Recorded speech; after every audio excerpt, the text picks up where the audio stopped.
नमस्कार, मैं विशाखा ठाकुर। स्वागत है आप सभी का 3.2 टीवी में। यूएस सिक्योरिटीज एक्सचेंज कमीशन द्वारा बाइनेंस पर मुकदमा करने और कई ऑल्ट कॉइन्स को अनरजिस्टर्ड सिक्योरिटीज के रूप में माने जाने के एक दिन बाद वर्चुअल डिजिटल एसेट्स में बुधवार को काफी वृद्धि हुई। प्राइस रिकवरी का नेतृत्व बिटकॉइन द्वारा किया गया था, जो एनालिस्ट के अनुसार एसईसी द्वारा बाइनेंस कॉइनबेस के खिलाफ मुकदमों में कई टोकन रजिस्टर्ड अनरजिस्टर्ड सिक्योरिटीज को माना जाने के बाद इन्वेस्टर्स को ऑल्ट कॉइन छोड़ने से लाभ होने की संभावना है। मार्केट कैपिटलाइजेशन द्वारा सबसे बड़ी क्रिप्टो करेंसी $27,000 पुनः प्राप्त हुई और हाल ही में $27,222 पर यानी लगभग 6% से ऊपर ट्रेड कर रही थी। इथेरियम मार्केट वैल्यू के हिसाब से दूसरी सबसे बड़ी क्रिप्टो करेंसी हाल ही में $1900 से थोड़ा नीचे ट्रेड कर रही थी, जो पिछले दिन 4.27% अधिक थी। एडी और सोल स्मार्ट कॉन्ट्रैक्ट प्लेटफॉर्म कार्डानो और सोलाना के टोकन हाल ही में क्रमशः 8% और 10% से अधिक की गिरावट के बाद एक दिन में 1% से अधिक बढ़ गए। बाइनेंस का बीएनबी नेटिव टोकन भी पॉजिटिव टेरिटरी में था, जबकि पॉलीगॉन का मैटिक 1% नीचे था। एसईसी ने 2 मुकदमों में उन टोकन और 9 अन्य को अनरजिस्टर्ड सिक्योरिटीज के रूप में लिस्ट किया। पिछले 24 घंटों में ग्लोबल क्रिप्टो मार्केट कैप 3.93% बढ़कर $1.13 ट्रिलियन पर पहुंच गया। इस अवधि के दौरान टोटल क्रिप्टो मार्केट वॉल्यूम 7.93% घटकर $44.29 बिलियन हो गई। डीफाई में टोटल वॉल्यूम वर्तमान में $2.74 बिलियन है और सभी स्टेबल कॉइन्स $41.56 बिलियन की है, जो टोटल क्रिप्टो मार्केट 24 घंटे की मात्रा का क्रमशः 6.18% और 93.83% है। बिटकॉइन का डोमिनेंस वर्तमान में 46.59% है। दिन में 0.79% की वृद्धि भी दिखाई दी। IC15 इंडेक्स टॉप 15 टोकन का बैरोमीटर 3.5% बढ़कर 37,722 हो गया है। एनालिस्ट ने बाइनेंस मुकदमे के बाद बीटीसी की शुरुआती तेज गिरावट को एक ओवर रिएक्शन माना। उनकी कीमतों में सुधार हुआ क्योंकि एसईसी ने बाइनेंस और कॉइनबेस के खिलाफ अपने फाइलिंग में बीटीसी और ईटीएच का उल्लेख करने से परहेज किया। इन्वेस्टर्स के लिए एक आश्वस्त संकेत है कि यूएस रेगुलेटर्स दोनों टोकन्स कमोडिटीज पर विचार कर रहे हैं।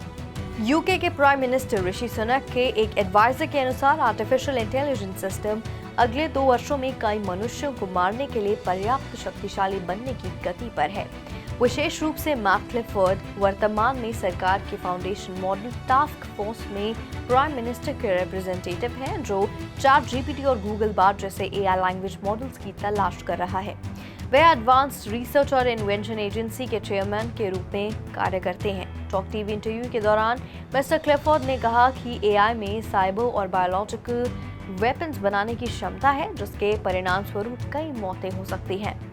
उन्होंने ये भी चेतावनी दी कि जब तक एआई निर्माताओं को वर्ल्ड वाइड स्केल पर नियंत्रित नहीं किया जाता, तब तक बहुत शक्तिशाली सिस्टम्स उभरेंगी जिन्हें मैनेज करने के लिए मनुष्य संघर्ष करेंगे।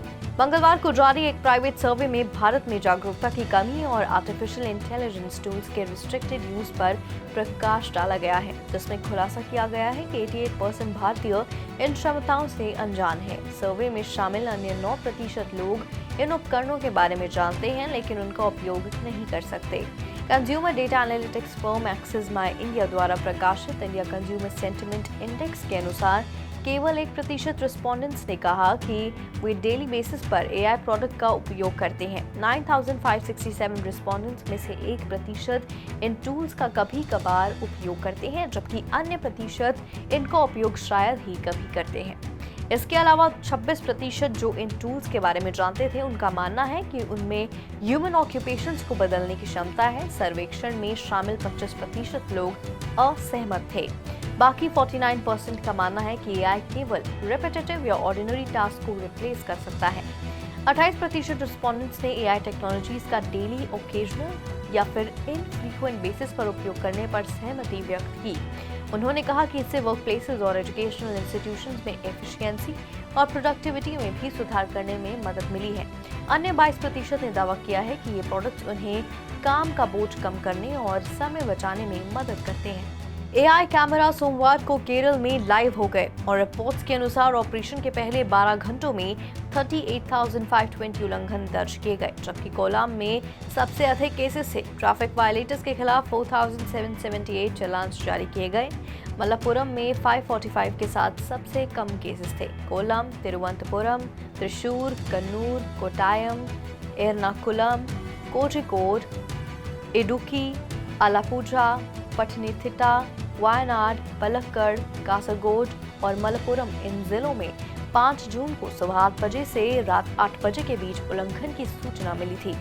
ड्राइवर्स जो हेलमेट नहीं पहनते, 2 व्हीलर्स और ट्रिपल राइडिंग करते हैं, ऑटोमोबाइल पैसेंजर्स द्वारा सीट बेल्ट का उपयोग नहीं किया जाता है, ड्राइविंग करते समय मोबाइल फोन का उपयोग करने वाले ड्राइवर्स, रेड लाइट्स पार करना, ओवर स्पीडिंग और जोखिम भरा और अवैध पार्किंग सभी का एआई कैमरों द्वारा पता लगाया जाता है। केरल सरकार ने कहा है कि 12 साल से कम उम्र के बच्चे के साथ बाइक चलाने वाले लोगों पर जुर्माना नहीं लगाया जाएगा। हालांकि ये सेंटर के डिस्क्रिप्शन पर मॉडिफिकेशन के अधीन है। सिक्योरिटीज एंड एक्सचेंज कमीशन ने मंगलवार सुबह न्यूयॉर्क में फेडरल कोर्ट में क्रिप्टो करेंसी एक्सचेंज कॉइनबेस के खिलाफ एक मुकदमा दायर किया, जिसमें आरोप लगाया गया कि बिजनेस एक अनरजिस्टर्ड ब्रोकर और एक्सचेंज के रूप में कार्य कर रहा था और अनुरोध किया गया कि भविष्य में ऐसा करने से परमानेंटली रिस्ट्रेन्ड और एनजॉइन किया गया। एसईसी के प्रमुख गैरी गेंसलर ने सीएनबीसी पर मंगलवार को कहा, ये ट्रेडिंग प्लेटफॉर्म जिन्हें वे एक्सचेंज कहते हैं, कई कार्यों को जोड़ रहे हैं। जेंसलर ने कहा, हम न्यूयॉर्क स्टॉक एक्सचेंज को हेज फंड संचालित करते हुए नहीं देखते। रेगुलेटर ने अपने मुकदमे में कहा कि कॉइनबेस के प्रमुख प्राइम ब्रोकरेज एक्सचेंज और स्टेकिंग प्रोग्राम सिक्योरिटी रूल्स का उल्लंघन करते हैं। द बिजनेस ने वर्षों के लिए यूएस सिक्योरिटीज लॉ के रेगुलेटरी स्ट्रक्चर्स और डिस्क्लोजर रिक्वायरमेंट्स को खारिज कर दिया है। गेंसलर ने एक बयान में कहा, हम आरोप लगाते हैं कि कॉइनबेस सिक्योरिटीज लॉ के अधीन होने के बावजूद मिलावट और गैरकानूनी रूप से पेश किए गए एक्सचेंज, ब्रोकर, डीलर और क्लियरिंग हाउस के कार्यों को अंजाम देता है।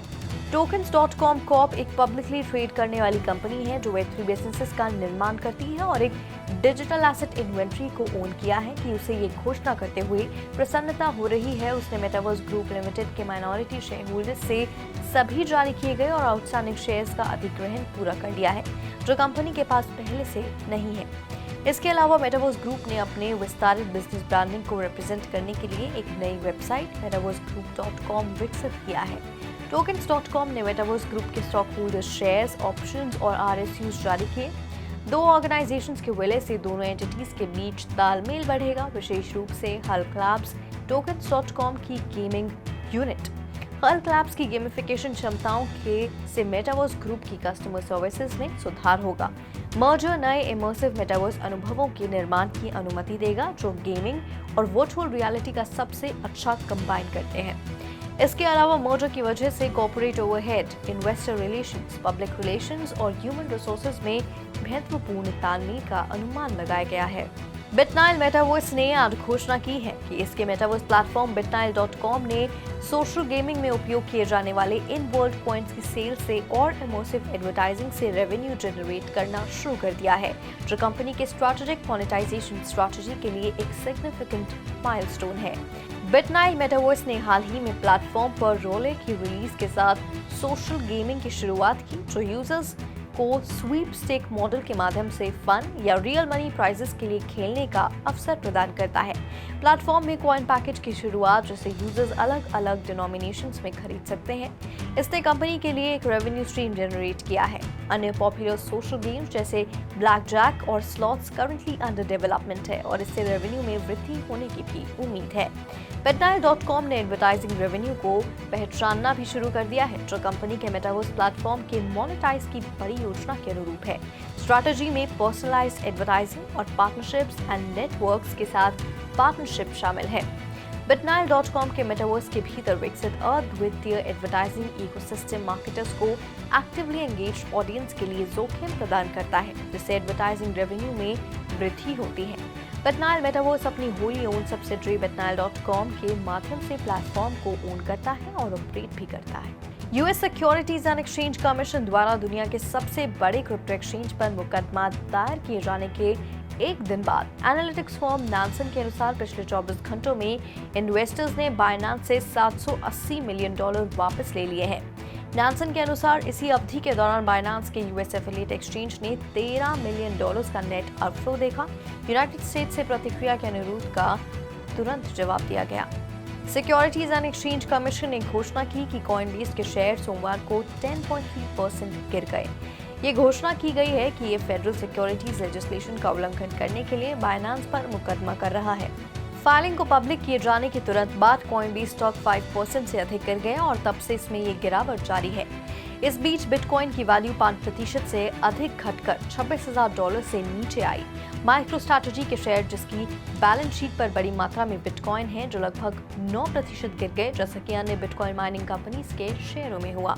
राइट ब्लॉकचेन, मैराथन डिजिटल और बिटफार्म सभी में 9% से अधिक का नुकसान हुआ। SEC बाइनांस पर आम जनता को अनरजिस्टर्ड सिक्योरिटीज और स्टेकिंग सर्विसेज प्रदान करने का आरोप लगा रहा है। अन्य बातों के अलावा, जैसा कि यूएस लॉ मेकर्स ने क्रिप्टोकरेंसी कंपनियों के खिलाफ प्रवर्तन कदम भी उठाया है। कॉइनबेस के खिलाफ सिक्योरिटीज एंड एक्सचेंज कमीशन की शिकायत में नामित टोकन में गिरावट जारी है। SEC ने फेडरल सिक्योरिटीज लॉ के उल्लंघन का आरोप लगाते हुए एक दिन पहले बाइनांस के खिलाफ इसी तरह का दावा दायर किया था। प्री मार्केट ट्रेडिंग में एक्सचेंज के शेयरों में 20% की गिरावट देखी गई। Solana, Cardano, Polygon, Filecoin, Sandbox, Axie Infinity, Chiliz, Internet Computer, Voyager Token, Near Protocol, Nexoflow और डैश मामले में नामित टोकन में से हैं। VGX 13 लिस्टेड एसेट्स में से सबसे अधिक प्रभावित हुआ, जो अंतिम घंटों में 3.25% कम हुआ। पिछले 24 घंटों में सोलाना के सोल में 2% की गिरावट आई और ये 9% नीचे था। सोमवार को बाइनांस के मुकदमे में सोलाना का सोल नामांकित टोकन में से एक था। कॉइनबेस और बाइनांस दोनों मुकदमों में सूचीबद्ध सैंडबॉक्स का सान पिछले 24 घंटों में 16% कम हो गया है। आज के लिए फिलहाल इतना ही। ऐसी ही और अपडेट्स के लिए लॉग ऑन कीजिए हमारी वेबसाइट www.3versetv.io पर या फिर स्कैन कीजिए QR कोड। साथ ही हमारे चैनल को लाइक, शेयर और सब्सक्राइब जरूर करें।